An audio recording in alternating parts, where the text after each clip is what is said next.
এসেছি বাগানে।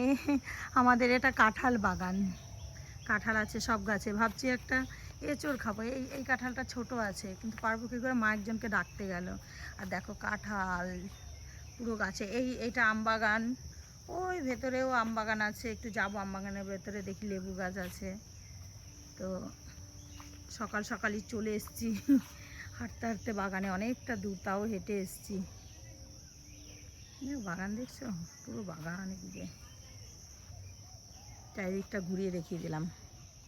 কখন এসছি বাগানে, দেখো ওই বাগানগুলো ঘুরে আবার এই বাগানে চলে এসছি। এই বাগান দিয়ে এখান দিয়ে বাড়ি যাব। আমার মা লেবু ছিঁড়ছে, আর একজনের বাড়ির থেকে গন্ধরাজ লেবু দিল, মানে আমাদের মা মানে বাগানের সাথেই বাড়ি, দিয়ে বলছে গন্ধরাজ লেবু নেবা, কতগুলো দিয়েছে দেখাবো তোমাদের। এঁচড় পেরেছি, এখন কাঁঠাল হয়ে গেছে, কিন্তু ছোট একটা পেরে দিল ওনারাই।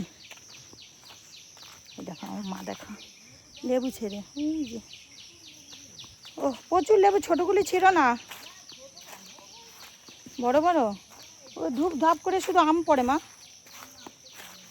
ভালো করে ওনারা আর পারে নাই আম। এই দেখো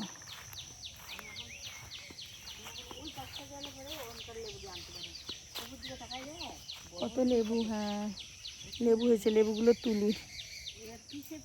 দেখো বাগানে গেছিলাম যে, এই যে কত লেবু নিয়ে এসেছি।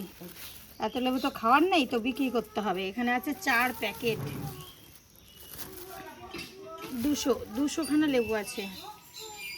আমরা আর তো পারতে পারিনি, গাছে অনেক আছে এখনো। তো এই লেবুগুলো সব নিয়ে এসেছি। আর গন্ধরাজ এনেছি 6-7টা গন্ধরাজ, আমাদের না, লোকের গাছের। তো দিয়েছে, এই যে এগুলো গন্ধরাজ। আর এই এঁচড়টা এনেছি, এখন কাটবো। দেখো বাজার থেকে না, জমিতে গেছিলাম, যে কাঁঠালটা এনেছি এঁচড় ভেবে খাবো।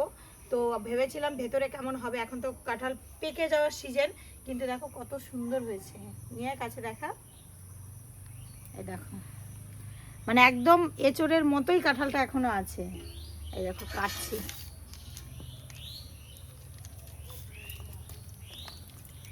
কি সুন্দর না?